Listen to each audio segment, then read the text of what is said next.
We're into the fifth and final day of the Darwin Festival at Cambridge, celebrating all that is evolutionary in the 150th year since Origin of the Species was published.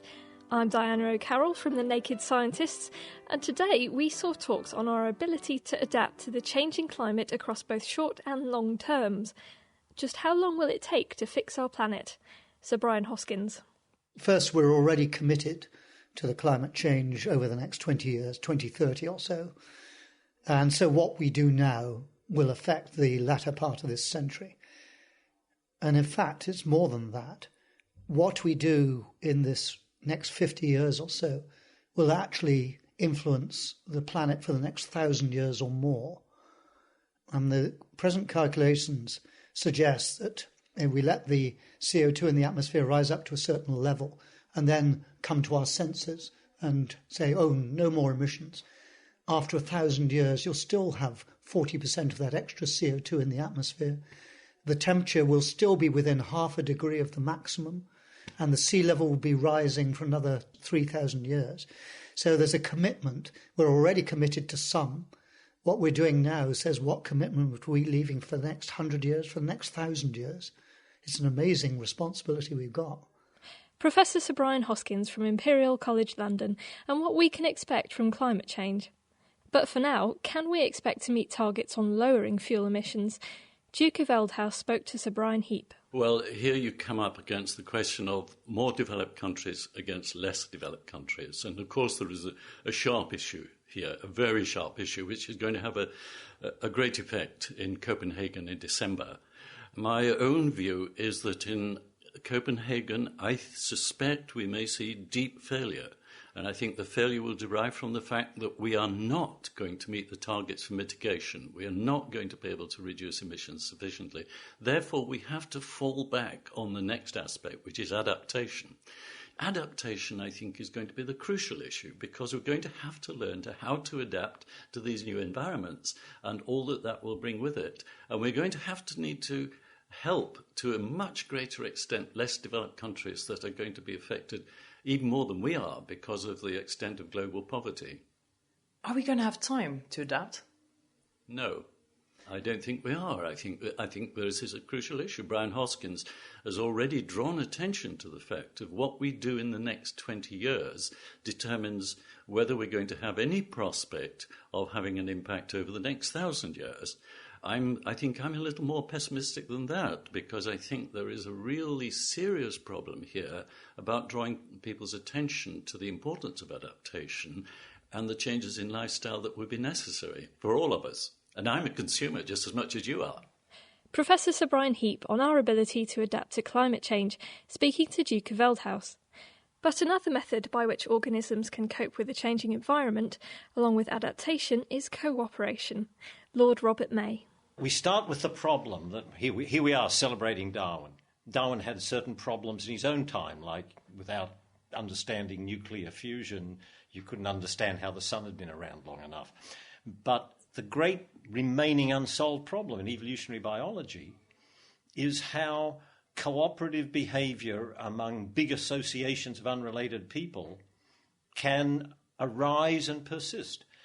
We don't really understand the evolutionary origins of our own, the glue that binds us in cooperative societies. It is a huge problem, and we show dismayingly little sign of coming together to recognise it, to act in equitable proportions on behalf of a seemingly distant future. Professor Lord Robert May of Oxford University. Also speaking today was Lord Martin Rees on how Darwin's work links to his own as an astronomer. Lord Rees explained the crossover to Duke of Eldhouse. Well, I think it's remarkable that Darwin is a scientist whose cultural legacy is still more alive than that of any other scientist because his ideas permeate general culture to a greater way. And I would say that my own subject of astronomy and cosmology is also part of common culture because the public is fascinated by origins, be it the origin of consciousness, the origin of life, or the origin of atoms, or the origin of the universe. And so it's all linked together. Darwin's simple beginning, in the famous closing words of The Origin of Species, was the young Earth, already a very complicated combination of minerals, etc. As astronomers, we're trying to set that in a broader context to understand where the planets came from, where the atoms they're made of came from. So I think we're all engaged in the same quest to understand the grand story of origins of everything. The timescale for you is, of course, slightly different because you had a very nice slides showing that we see a culmination in evolution and we think of the human species as having been around for a while, but putting that into context, it's minute. Well, the Earth has lived for about a third of the age of the universe, but of course human life is a very short phase, and civilization is about 1/1,000,000th of the time the Earth's been around.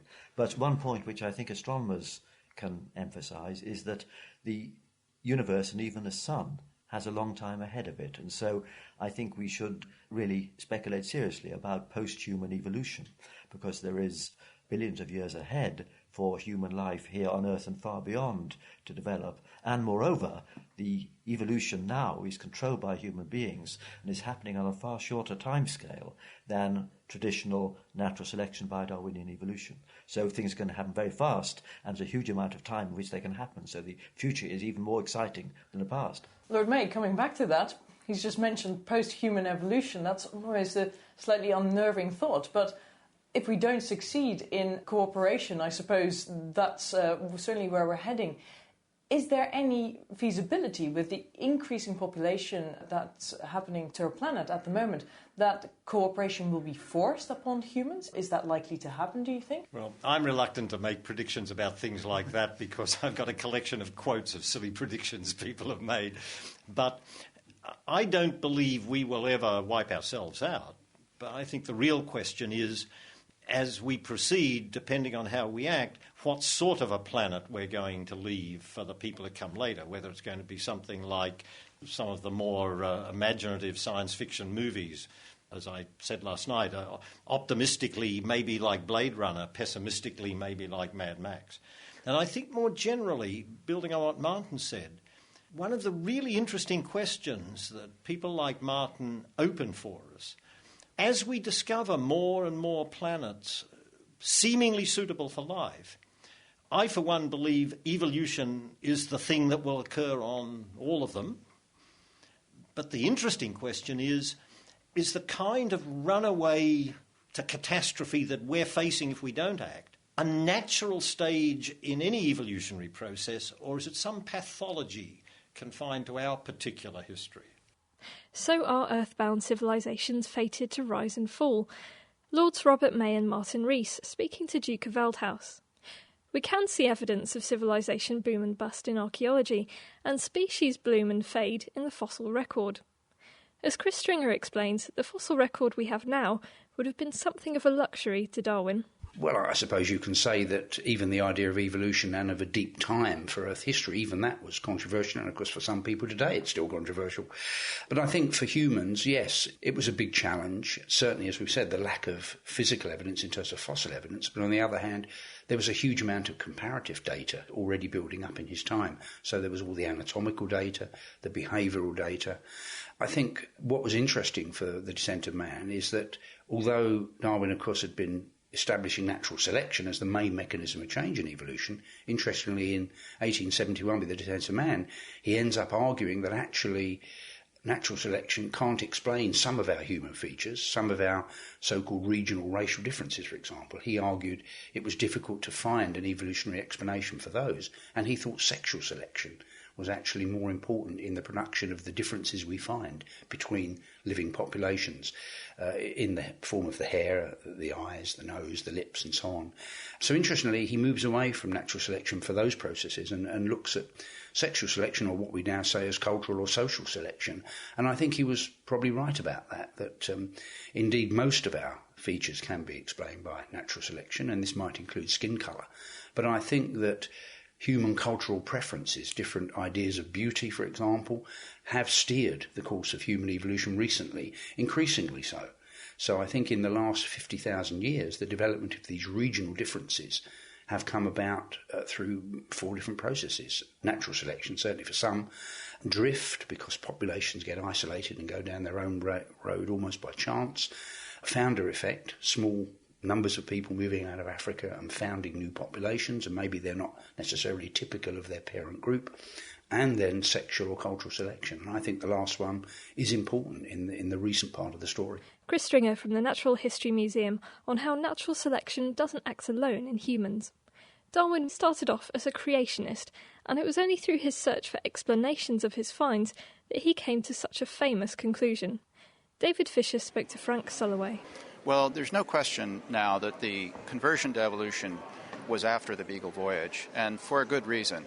There was no way for Darwin in the field to have the kind of sophisticated understanding of his Beagle collections that he had once he got back to England and had access to really top-notch taxonomists, systematists, to tell him the full meaning of what he had brought back. One of the amazing things is Darwin immediately realized this meant evolution had to be true, and yet the experts who knew more than he did in these subfields did not see as far as Darwin did. And of course it was Darwin's writings which really gave the idea the push and had people talking, accepting the idea and thinking about it more widely. Well, Darwin completely changed the ballgame about evolution. After all, Robert Chambers wrote The Vestiges of Creation in 1845, and although he had a great readership, it was a bestseller for its day, he really didn't convince that many people. What Darwin did was to change people's thinking. And that's because of the argument, not only for evolution, which was very, very sophisticated. It was really an argument showing the theory of design just was wrong. So evolution, some form of evolution, had to be true. But Darwin also had the theory of natural selection, which provided the alternative to intelligent design, namely how adaptation can come about by a natural process.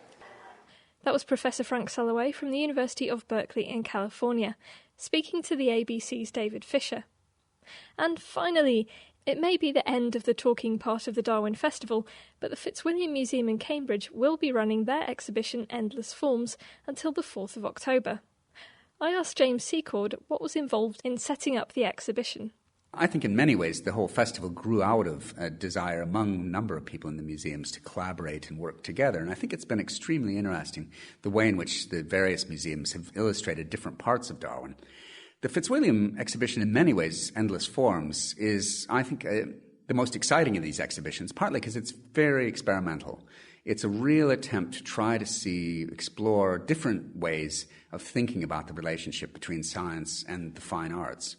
And I've been a lot of science and fine art exhibitions, and I think that exhibition really is much more successful in exploring both the tensions and the relations between science and art in different forms. What are those tensions? Well, I think, for one thing, there's a kind of way in which science is trying to see things very closely, very accurately, in a way that can be repeated by other people, at least ideally.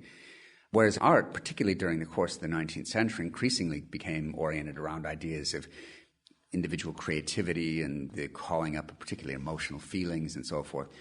Now, those two things are in tension. At some level, they seem completely separate. But in fact, if you look closely, of course, if you read The Origin of Species even, you can see that those things are bound together they're entangled, to use a Darwinian word, very closely. So it's very interesting to walk around the exhibit and see one moment, you're looking at a painting that clearly is shaped by huge enthusiasm for discovery of the age of the Earth. And then the next painting, you have this kind of bowed down sense that, the world is collapsing around you and we're all just going to die. I mean, there's this kind of sense that we're just kind of part of this huge stream of life, and in the end it doesn't really mean that much. You can see that also, I think, in aspects of the science. And they've put specimens in the exhibition. There's fossil bones and teeth and all sorts of things in their shells. And at the same time, the vision of the art. And so you can bring together these things and see the kind of way in which the really manifold impact that Darwin's ideas had. James Secord, Professor of History of Science at the University of Cambridge. That's it for the week, but a huge thank you goes to Duke of Veldhouse, Joanne Littlefair, and all the team at the Darwin Festival this week who kept things organised and provided us with biscuits. Production this week has been by David Fisher, Laura Soul, Ben Valsler and Chris Smith. I'm Diana O'Carroll from The Naked Scientists.